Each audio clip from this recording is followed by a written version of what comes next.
The flurry of Supreme Court decisions to end this latest term drew plenty of criticism from many on the left about the state of the court today. There's no doubt that the Supreme Court has become a very conservative court. I agree with some of the court's rulings. I disagree with others. But that's not the point. By a 6-3 vote, affirmative action largely prohibited on college campuses. By a 6-3 vote, a web designer is permitted to refuse to create a same-sex wedding site for potential LGBTQ customers under the guise of religious freedom. And yes, also by 6-3, the court rejected the Biden administration's effort to shoehorn the elimination of student debt into a law designed for something else entirely. So this is a conservative court. But that doesn't mean the court is illegitimate or purely partisan, as some on the left would have you believe. The Supreme Court is illegitimate. It is corrupt. It needs reform, expansion, ethics reform, term limits. They don't want black people to be educated. They themselves have been destroying the legitimacy of the court. It's very dangerous. They are basically reinterpreting congressional statute to fit their ideological preconceptions. Just because you disagree with the rulings by the court, it doesn't mean that's proof the justices are dangerous or illegitimate.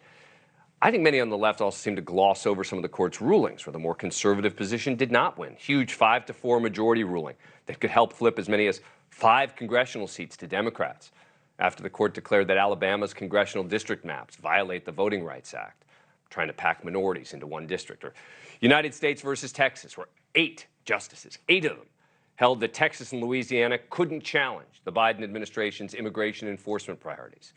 And Moore versus Harper, where 6 justices rejected the so-called independent state legislature theory, which would have given partisan, largely Republican-led state legislatures the ability to basically ignore state courts and constitutions when it came to federal elections. 3 recent cases where the Supreme Court rulings will have a significant impact in favor of the left. And by the way, half of the court's decisions and opinions this term have been unanimous. Is that purely partisan?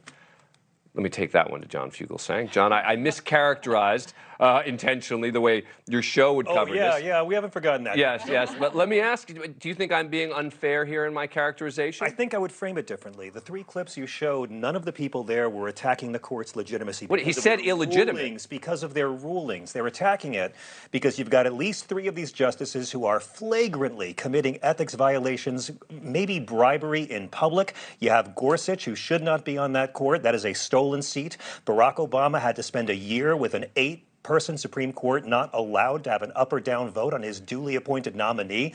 It's because that is why people are questioning legitimacy. But here's the thing. Bribery of Clarence Thomas and Alito. It's not because they're conservative. I agree with you about the 2016, by the way. I think Amy Coney Barrett, they had every right to confirm her. She was nominated, Amy confirmed. Coney Barrett's the only legitimate Trump nominee. But I also think that was a complete game to not be able to confirm but the 6-3 decision still would have been 5-4. Yeah, I know. So, but they're not saying it's illegitimate because they're conservative. They're saying what do you mean? Jamal Bowman's sitting there talking about how they're out to punish black people, and they don't want black people to be able to get educations, et cetera. That's not talking about whether they're ethics violations. And the court's talking about the affirmative action rule. Yeah, he is talking about it. But again, they're not legitimate because they're not legitimate. They're conservative because they're conservative. This affirmative action ruling, look, on Friday they said, oh, you can't discriminate. On Thursday, you can't discriminate. On Friday, oh, if they're gay, you can. These kind of contradiction and hypocrisies are not going to make this court more popular. And again, there's no ethics oversight for these people. We know Clarence Thomas and Alito and John Roberts took things that would be called bribes in any of our corporate office spaces, but there's no oversight. Congress can't do anything about it. These men operate with impunity and they laugh at us.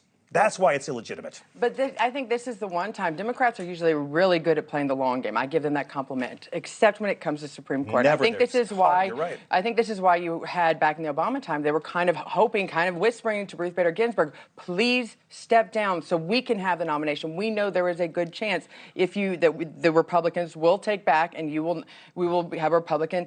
It is partisan. Unfortunately, you cannot look at the nomination process and not think that there's not partisan politics that are involved on both sides. It just course. depends who's playing chess and who's playing checkers and who's in power at the time. So far, luckily, it has been the conservatives, and some of these rulings are showing for it. Well, you pointed out on your show as well that that when it comes to what the American public think, they're pretty much 50. I mean, they're pretty much split on the support of some of the more controversial rulings on the admissions. Generally, on the three controversial opinions, the public supports by a narrow margin. Thank you for watching. Go to newsnationnow.com to find News Nation on your cable provider. And don't forget to click the red subscribe button below to get more of News Nation's fact-driven, unbiased coverage.